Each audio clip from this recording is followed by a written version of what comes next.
The bulldozers roared outside the wooden fence as men in bright vests lined up, carrying papers that looked official. The old man, trembling but still proud, stepped onto his porch. His voice cracked when he said, "This is my home. I built it with my own hands."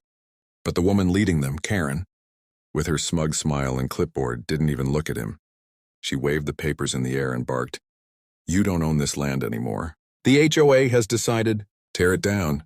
The workers hesitated. No one wanted to be the first to swing a hammer at the ranch of a man whose age showed in every wrinkle, but whose eyes still carried fire. Karen rolled her eyes and shouted louder, "Do it now or you'll all lose your jobs." The old man's knees buckled, his hands gripping the porch railing. "I've lived here for 60 years. You can't just take it." Karen smirked, walking up the steps, standing inches from his face. "Watch me?" That was the moment a black SUV screeched into the driveway, dust flying as the door slammed open. Boots hit the ground fast and firm.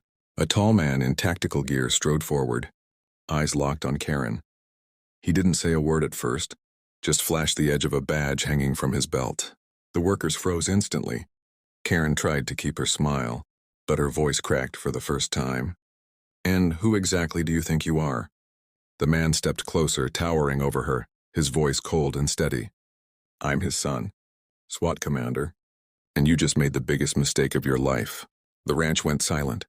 Even the bulldozers shut down. All eyes turned to Karen, and for the first time, she had nothing to say. Karen's face turned pale. Her perfectly applied makeup streaked with panic. She held up her clipboard like a shield, but the words on it suddenly felt meaningless. I have the HOA orders," she stammered, her voice shaking. The SWAT son didn't flinch. He slowly reached into his jacket and pulled out a phone, swiping through videos.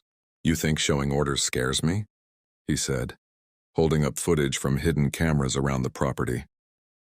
"We've been recording your threats for weeks. Every time you harassed my dad, every time you tried to intimidate him. It's all on tape." The old man, still gripping the porch railing, whispered, "I didn't think anyone would believe me."